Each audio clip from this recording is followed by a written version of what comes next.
For centuries, we have believed that we are free to make our own choices. But what if everything we know about free will is wrong? If we are truly free beings, with the ability to choose our own paths, why were we given such a rigid instruction manual to follow to the letter? Human freedom allows us to act as we wish, yet at the same time, the Bible tells us what to do in every aspect of our existence. This balance between freedom and divine guidance is more confusing and controversial than we might imagine.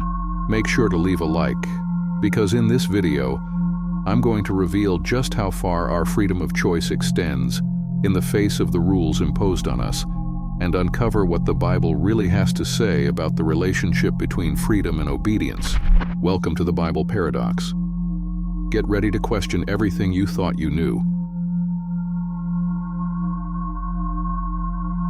The first question we need to understand is, what does free will truly mean? Traditionally, the idea of free will suggests that we are capable of making our own decisions without being predestined or forced to act in a specific way. It is the feeling of having control over our actions and choices, a fundamental principle for many throughout history.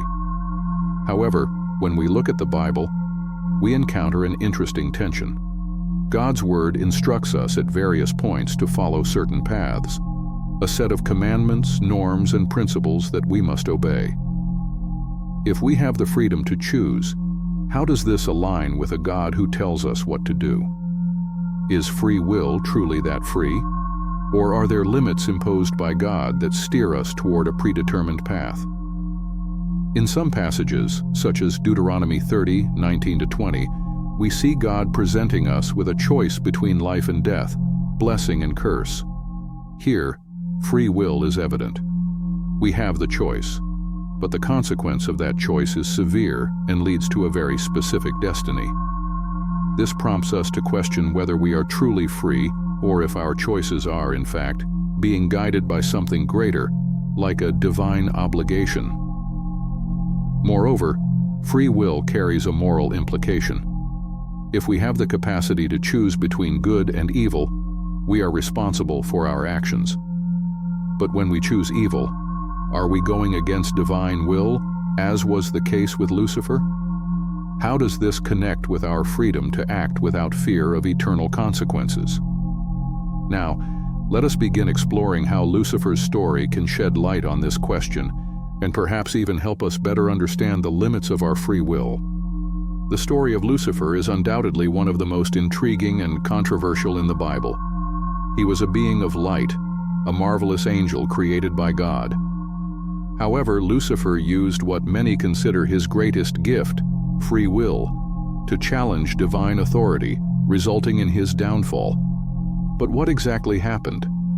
Was Lucifer's choice a demonstration of freedom, or was he punished simply for exercising the power to decide, as any free being should? In Isaiah 14:12-15, the Bible speaks of Lucifer's ascent, as he desired to be equal to God and rise above the stars of God. His desire was so great that he rebelled against the Creator himself. This raises a question. Was Lucifer's freedom to act and desire something outside of God's plans a violation of his own freedom? Or was it simply the consequence of free will in action? After all, he was created by God with the ability to choose, just as we are. But when that choice led to rebellion against divine order, he was severely punished. The analogy here is straightforward. Lucifer had the ability to make choices. He chose to rebel. God then cast him out of heaven. Does this mean his fall was a punishment for exercising free will incorrectly? Or was it the inevitable consequence of someone who, though free to decide, was still bound by a greater order established by his Creator? This presents a paradox that many struggle to grasp. If we are created free, why would we be punished for using that freedom, especially when Lucifer's example illustrates the gravity of making a choice outside the boundaries established by God? This suggests that ultimately human free will may have its limitations. Perhaps not all choices are truly free, if they conflict with divine will. When we look at humanity, we encounter the same dilemma that applied to Lucifer. We were created in God's image and likeness, with the freedom to choose our paths. Yet we are also presented with the Bible as a divine instruction manual, which seems to outline the limits of that freedom. In Genesis, God gives Adam and Eve free will, but imposes one restriction: they must not eat from the tree of the knowledge of good and evil. Here, we see that free will is not absolute, but is conditioned by adherence to a divine command. This brings us to a fundamental paradox. If we have free will to make choices, why does God give us such specific rules and guidance to follow? After all, if freedom is a divine gift, shouldn't it be unlimited? Yet biblical reality tells us otherwise. The Bible instructs us to follow certain standards and behaviors, asserting that obedience to these principles is the correct way to exercise our freedom. The issue, however, is that the concept of freedom in the Scriptures is not necessarily absolute freedom, but rather a freedom that aligns with God's purpose. When freedom is used for selfish ends or to challenge the order established by God, the Bible suggests it leads to destruction, as seen in the cases of Adam and Eve or Lucifer. In other words, free will is not something to be exercised arbitrarily. It must be guided by divine wisdom. This raises an intriguing reflection. Is our freedom truly free, or are we in practice being constrained by a set of rules that dictate how we should act? If free will is a gift from God, why is it so heavily regulated by rules that seem to limit our ability to act independently? Lucifer, as the most beautiful and powerful angel, possessed a free will as vast as that of any other created being. In his essence, he had the freedom to choose whether to follow God's will or pursue his own path. However, when he chose to defy this divine order, the consequence was his downfall. The lingering question is, what motivated Lucifer to make that choice? Was it his quest for greater freedom, or was it the desire to assert his own will above God's? The Bible presents the story of Lucifer as an angel who, at some point, chose to rebel against God's authority. In Isaiah 14:12-14, he declares in his heart, "I will ascend to the heavens. I will raise my throne above the stars of God. I will sit enthroned on the Mount of Assembly." Lucifer's desire was clear. He wanted more power, more freedom, and perhaps even greater significance than the position God had given him. But in making that choice, Lucifer was not merely exercising his free will, he was challenging the cosmic order established by God. Lucifer's fall becomes a paradox in itself. God granted him the free will to make that decision, but the consequence was his expulsion from heaven. This raises the question of whether, in being cast out, Lucifer truly exercised his freedom, or whether he became imprisoned by the consequences of his own choice. As human beings, we often face similar dilemmas. The freedom granted to us can, in fact, become a disguised prison, as our choices may lead us down a path of destruction. What if Lucifer's fall was, in reality, a warning that the reckless use of free will, without regard for divine order, leads to irreversible consequences? What did Lucifer truly gain in his pursuit of greater freedom?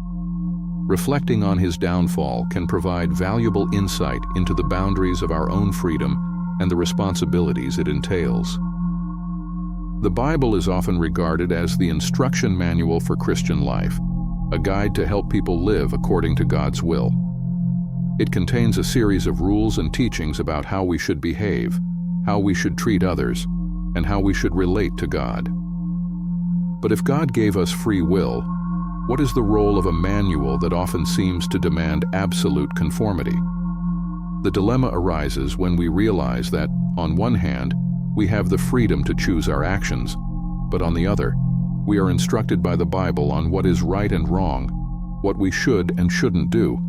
The Bible is not just a collection of general guidelines. It is a system of laws, commandments, and principles that, when followed to the letter, ensure we live a life deemed morally acceptable in the eyes of God. This leads to a crucial question. Is the freedom God gave us compatible with blind obedience to the rules described in the Bible? What if, in reality, the Bible is more than just an instruction manual?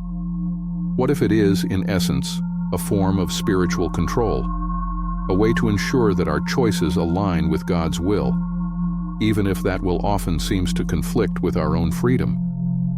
At times, the Bible might feel like a prison, limiting the options we have to live our lives as we wish.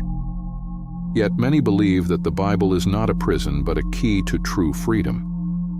It shows us how to live according to divine principles, which in turn lead us to a fulfilling life. But the question remains, to what extent does obedience to these instructions truly preserve our freedom of choice? Or are we, in reality, being guided along a path of limited freedom, where our autonomy is constantly tested by the rules we follow? This paradox invites us to reflect deeply on the nature of free will and divine guidance. Is the Bible a roadmap to liberation, or a framework that confines our choices within God's predetermined boundaries? Perhaps it is both, challenging us to navigate the delicate balance between divine will and human freedom. Free will, granted to every human being, is both a blessing and a burden. God offers us the freedom to choose our path, but why did He give us an instruction manual, the Bible, if we are simply meant to choose? Isn't this a contradiction? When we look at Lucifer, a magnificent being created by God, cast out of heaven for using his free will to rebel, we are compelled to question, if even he, the closest to God, could not exercise freedom without consequences, what hope is there for us as mere humans? Does our freedom truly exist in its fullest form, or are we, in reality, confined within a structure of limited and imposed choices? The Bible often serves not merely as guidance, but as a code of conduct, compelling us to act in specific ways. This raises a critical question. Are our choices truly free, or is there a spiritual framework conditioning us?